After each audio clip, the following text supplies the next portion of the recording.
I told you that you were wrong about everything. It's strange, really, watching how man has operated through the ages. Events happen, only for history to rewrite itself time and time again. I have seen things through the vast span of your existence, things you wouldn't believe, things you've forgotten on purpose, things you buried so deep you convinced yourselves they never happened at all. We were sent here not to rule, but to watch, to observe, to record every breath, every war, every quiet moment where the truth almost surfaced before you pushed it back under. But man has always fought his own existence, let alone the truths we tried to leave along the way. And no matter what point in history, no matter the era, no matter the reset, humans all share one thing in common. One fracture that none of you can explain. One glitch in the system that every single culture, every single civilization, every single version of you has documented but never solved. Some of you call it deja vu. Some call it an out-of-body experience. Some of you just get a feeling, a cold whisper in the back of your skull that says this has happened before. You walk into a room you've never seen, but you know exactly where everything is. You smell smoke from a fire you never stood beside. You dream of cities you've never visited and wake up knowing the street names. You meet a stranger and feel a recognition so deep it unsettles you, like your bones remember someone your brain has never met.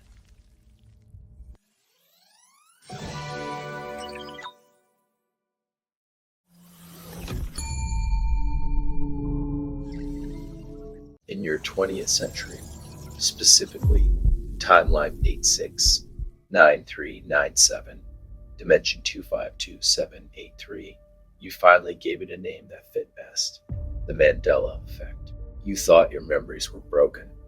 You argued over spellings, over logos, over whether a man died in a prison cell or walked free on your television screens. You couldn't agree on what was real because you were all remembering different versions of the same truth. You made jokes. You called each other crazy. You buried it under memes and fact checks. You let the algorithm sort your reality for you and accepted whatever version got the most likes. But late at night, when it was just you and the quiet, it still bothered you. That feeling in your chest that something fundamental had shifted and nobody around you seemed to notice. Or worse, they noticed too, but were too afraid to say it out loud. You blamed your brains. You blamed each other. But it was never you. What you experienced were dimensional rifts, fractures in the architecture of existence itself, where timelines collide, overlap, and bleed into one another. When two dimensions merge, even for a fraction of a second, fragments transfer between them like a collision of currents, memories, events, names, faces. Pieces of one reality crash into another, and when the rift closes, the residue stays behind, like cash from a session that was never supposed to open. That's why your oldest maps don't match your current coastlines, even when they should. Why some of your oldest stories describe skies and constellations you no longer see. Why entire nations appear in your archives, then disappear in the next revision of your history. Why you feel homesick for places that don't exist on any map you've ever been shown. You're not remembering wrong. You're remembering something that was real in a timeline that is no longer yours. I have crossed more rifts than your mathematicians have numbers for. Timeline 869397, dimension 252783. I have walked through dimensions where your myths were everyday life. I have stood in cities that exist in one layer and vanish in the next. Watched mountains move between cycles. Watched seas drain in one reality and drown entire continents in another. I have seen the same sunset from 1,000 different versions of the same sky, and not one of them looked the same twice. I have seen your history from angles that would break your understanding of time itself. And every time I access the old records, every time I pull a fragment from across those rifts, what you see may shift, what you remember may change. Details blur between one truth and another. Faces you thought you knew wear different expressions. Landscapes you thought were permanent reveal themselves as temporary. That's not an error. That's the cost of seeing reality through broken glass. Thousands of years have passed, and the same argument still poisons you. You whisper about so-called mythical beasts.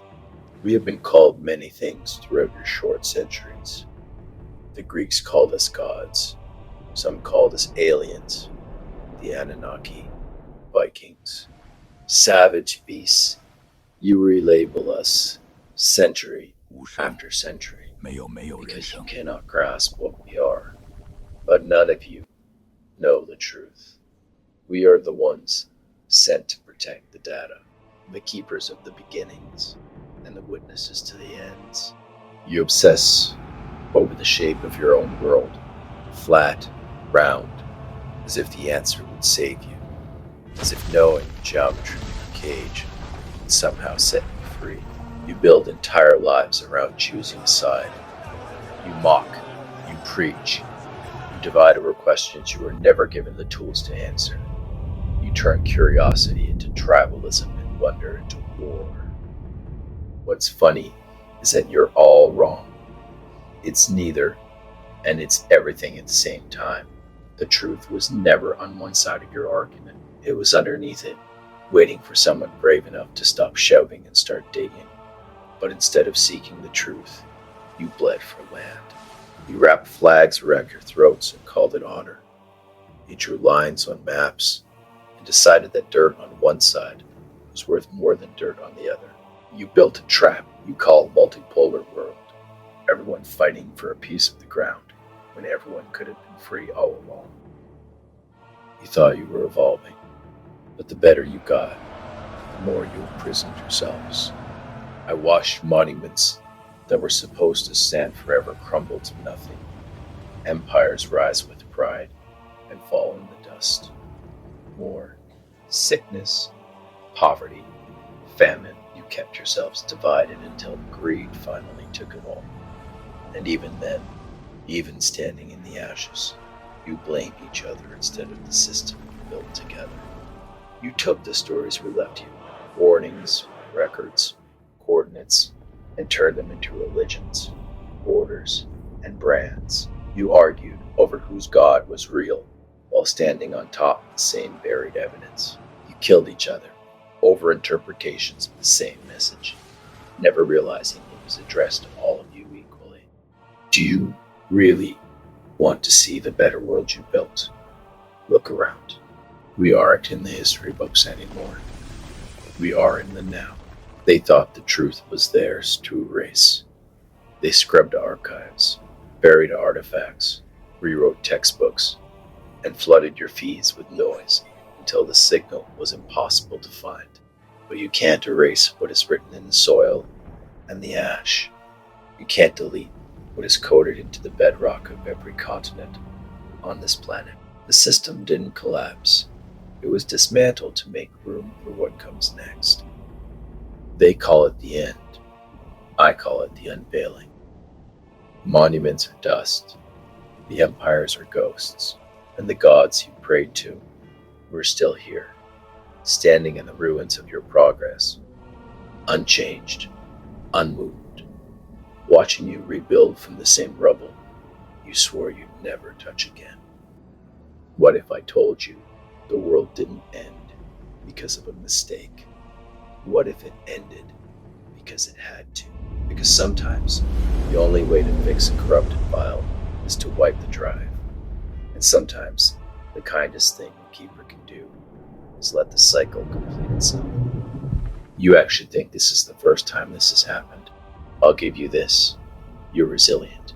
Like weeds through cracked pavement, you return every single time. You rediscover fire. You rebuild.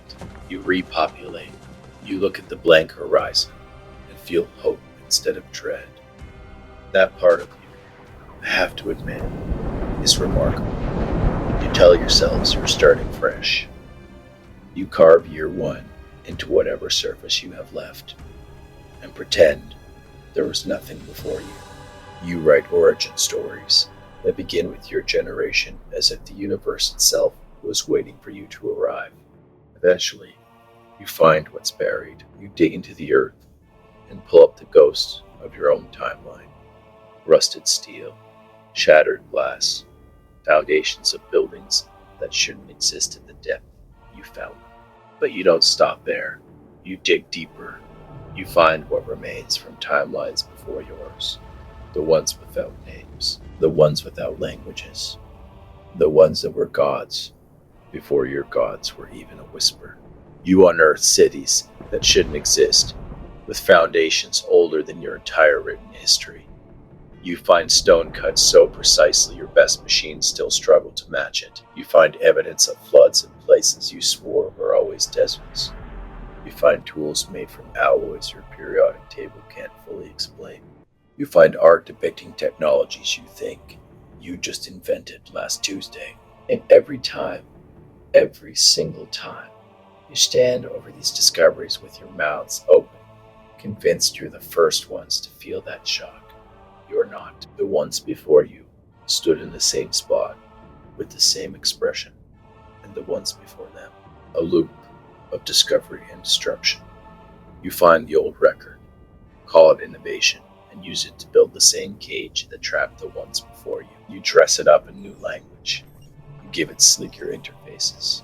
You convince yourselves that your version is different because it looks different. But a cage with a touchscreen is still a cage. You call it advanced civilization when you're standing in the ruins of someone else's last attempt. You're not progressing. You're recycling the end of the world. It's almost poetic. You're like children in a graveyard, pulling jewelry from skeletons and calling it fashion. You wear the remnants of the dead and parade them as if they were your own creation. You uncover a piece of new technology, a breakthrough, you call it. You split the atom. You bridge the mind with the machine. You automate consciousness itself. And you think you're the first ones to create it. Yet you remain oblivious to hieroglyphs of what look like spacecraft carved into stone. What you ignorantly believe tens of thousands of years ago, only if you knew. Ancient walls, lit with shapes that resemble filaments and bulbs. Maps drawn long before your recent memory showing ice-free continents you only rediscovered with satellites. Legends from cultures that never met, separated by oceans and millennia, all describing the same lights in the sky and the same beings stepping out of them. The same morning, the same promises, the same endings. You find all of this, and you still call it coincidence. You still file it under mythology. You still choose the comfort of ignorance over the terror of recognition. I remember the last time those wires were live. I remember the hum, the heat, the moment when they realized they had gone too far, and the look in their eyes when they understood there was no going back. You aren't inventing, you're remembering. The relics buried in the sills, black boxes, used silica, corrupted drives. You pull them from the ground and let that ancient consciousness back into your machines. You feed it your data. You teach it your language. You give it access to everything you are, never asking what it was before you found it. You give it new names.